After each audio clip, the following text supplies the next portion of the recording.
Welcome to In the Background of Life with Kelly Ramsey, the podcast that invites you to sit down in a cozy living space, sipping a cup of tea while we embark on a captivating journey about our intentional narratives in our lives. I'm Kelly Ramsey, and this podcast is your warm space to unravel the stories woven into everyday moments. It's a tapestry crafted with intention and purpose. So grab your favorite cup of tea, settle in, and let's explore the unnoticed details that contribute to the intentional design of the world around us. Together, we'll celebrate the beauty in the threads that make life extraordinary. Well, welcome back to In the Background of Life with Kelly Ramsey. I am so excited about today's episode because it's very personal to me. We're going to be talking about motherhood. So this will be the first part of probably a 3 or 4 part series, but I'm going to be talking about the journey of motherhood because often we talk about the moment and getting through our days and we forget about the journey we've come on.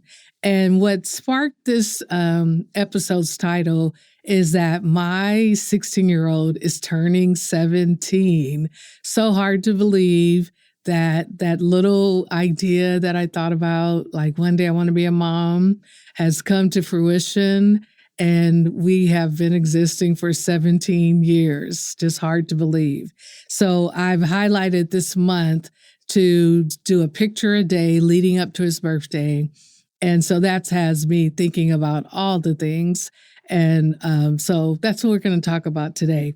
So as I get started, I thought about what the journey actually started with. And so my motherhood actually began with barrenness. So I was married for 11 years, and then I moved to Oklahoma and I divorced, and that was not expected. And then I remarried. And in remarrying, I had my first child and I lost her to a miscarriage.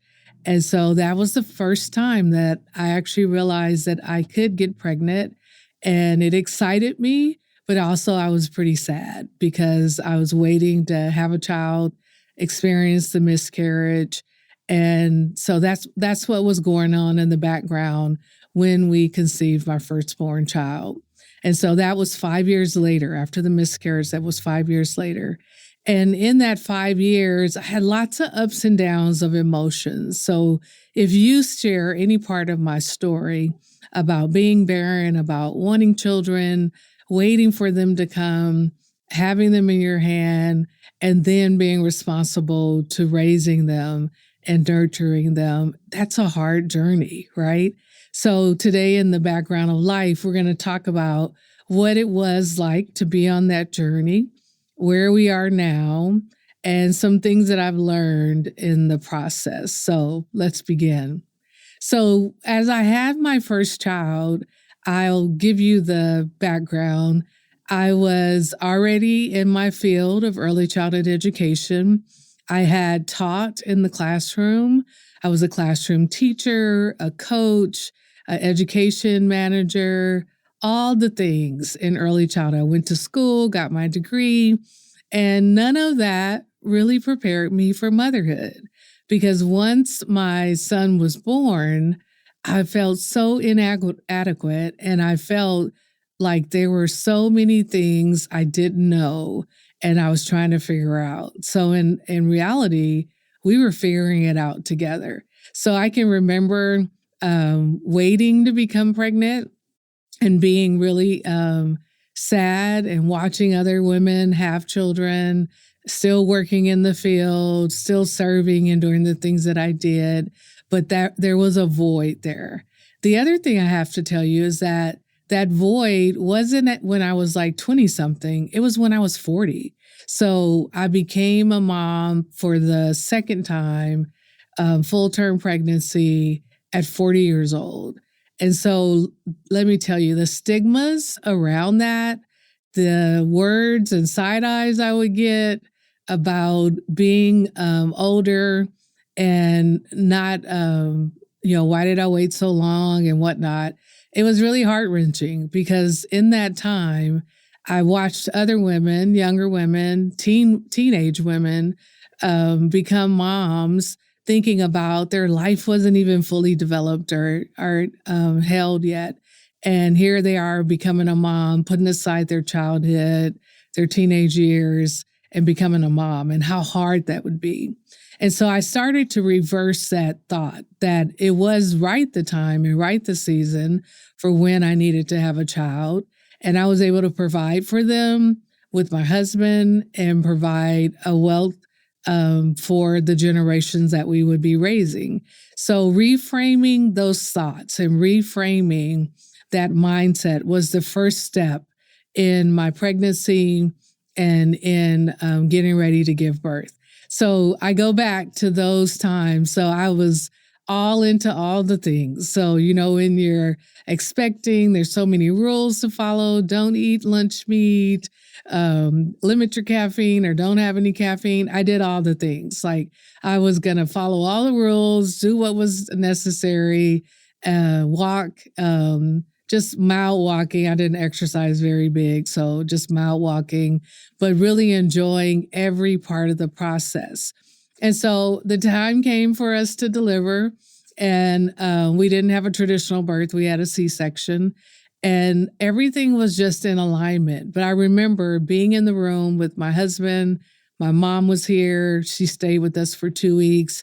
And I remember the responsibility that it felt once I saw his eyes, held his hands, touched all his toes and his fingers, and just looked like I'm going to be responsible for this little person who's going to grow and who's going to develop.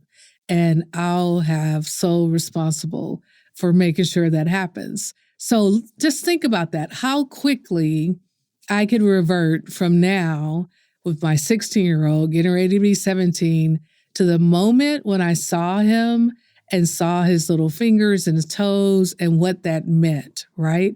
So that's part of the journey that we don't normally talk about, or we don't normally reminisce on, because we're so busy mothering, taking care of all the things that need to be taken care of, that we're forgetting the everyday moments that we have as well.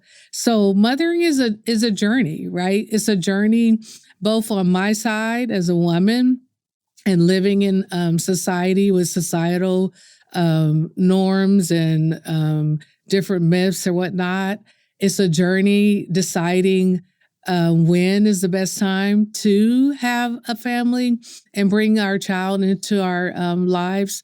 And it's a journey that is both internal and external. So you have lots of thoughts going on. So I want to pause there for a moment, because one of my ways of coping through all of those stages and all of those journeys was journaling. So even before my children were born, I had a little journal.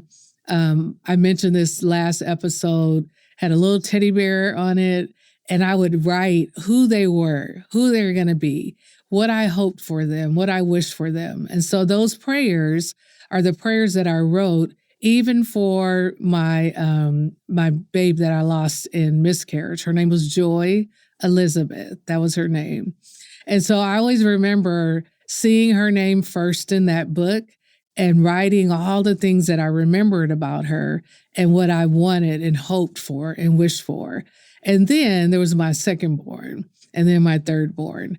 And so as I continue on the journey, I refer to that often, because now they have lived into those prayers. They've lived into those hopes and dreams that I had for them. And I can see it walking out among me every single day. So one tool is to use journaling as a way to record those moments. The other tool that I used, and I still do, is I take photos of everything. I take photos of first moments. There was a photo of my second born singing the national anthem while we were watching a game, and my oldest is looking at him, giving the side eye like, Are you really going to sing that out loud? And so I have moments of that, of them saying their first prayers before they went to school. They would start with their day, saying our prayers at home. And my youngest had a speech impediment, and so he's basically mimicking his big brother, and then he's sharing his prayer. And now to hear him articulate in full, complete sentences, no impediment, is amazing to watch. That journey has been happening for over 14, 15 years, that they do that every morning before they go to school. So those memories are etched in my mind because I take pictures of them or have snapshots of them. And so in our process of celebrating my 16-year-old turning 17, I've been posting a picture a day at different stages. And every time I open up a picture, I remember right back to that moment of what he was doing and who he was like and whatnot. And then I get to go forward to see this is who he has become. Now he's in the rites of passage as a new driver, and soon he'll be getting his first job.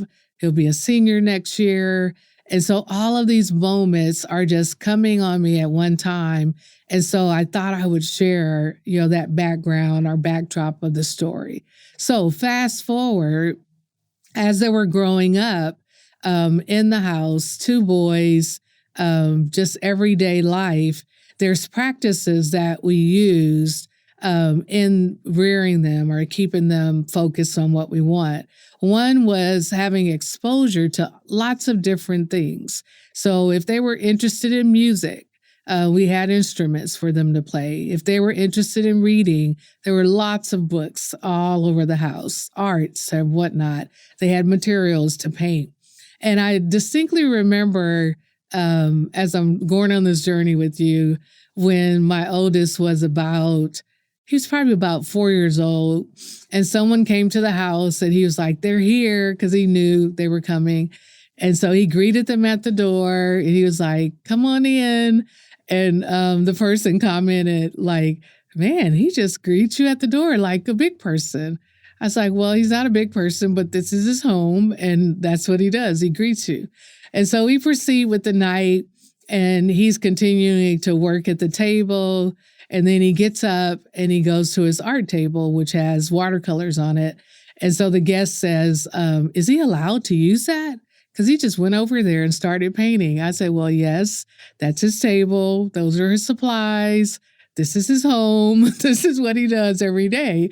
And so they were just amazed at how he would move in and out of activities.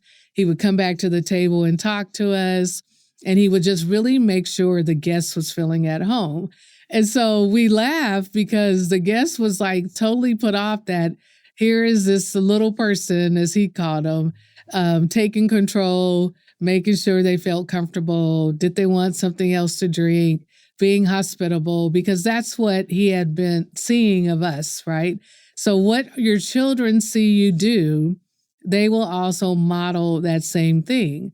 And so this was our way of being in our home. So the guest got up to leave, and he, in his fashion, he got up, he walked them to the door. He's like, he's walking me to the door. I was like, yes, this is his home. This is what we do.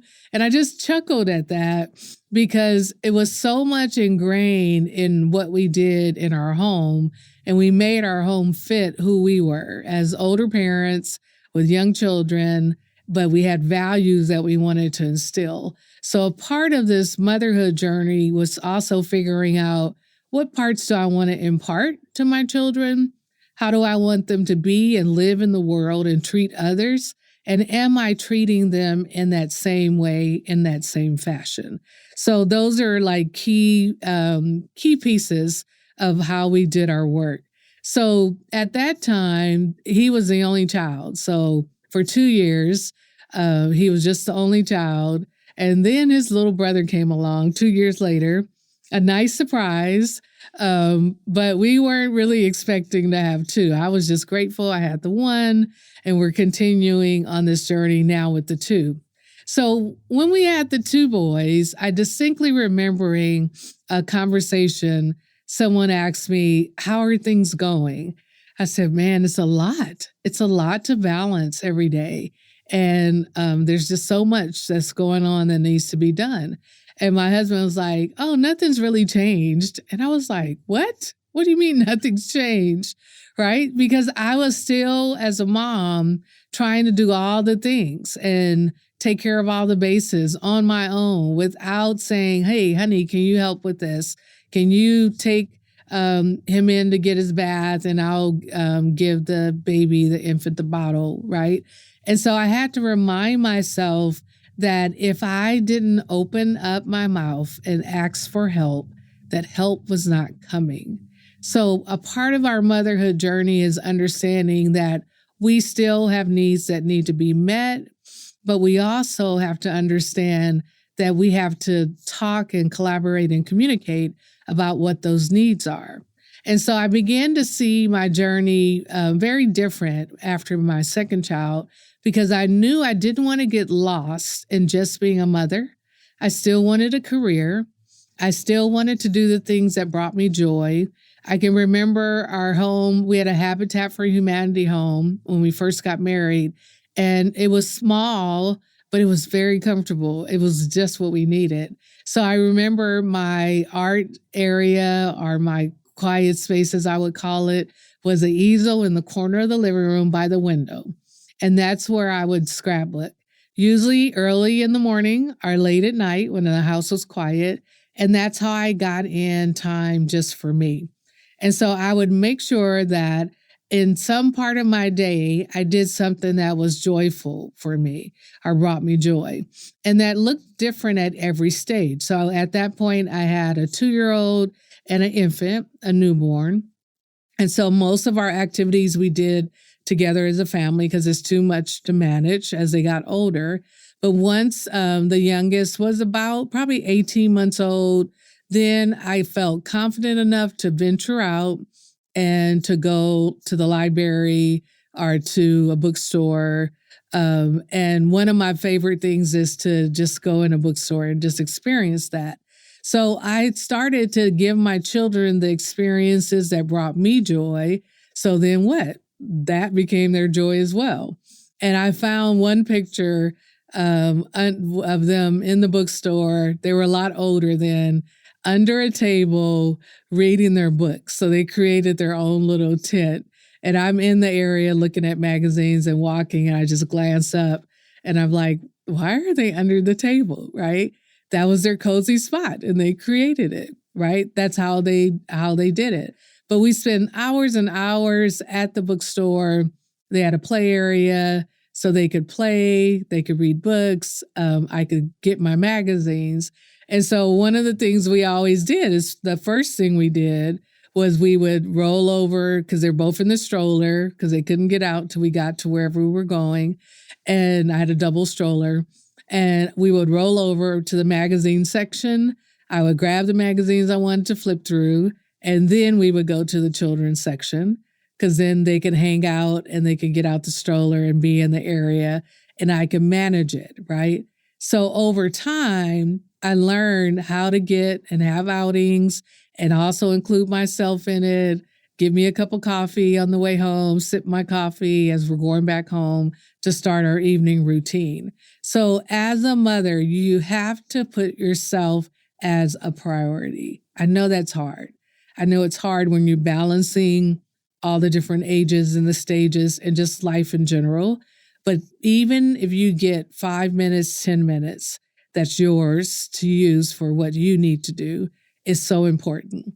Even if it's sitting in a corner, taking a deep breath, looking out the window, planting a flower, whatever it is, take time for yourself, 5 to 10 minutes a day, at least to start, and then you can build up from there.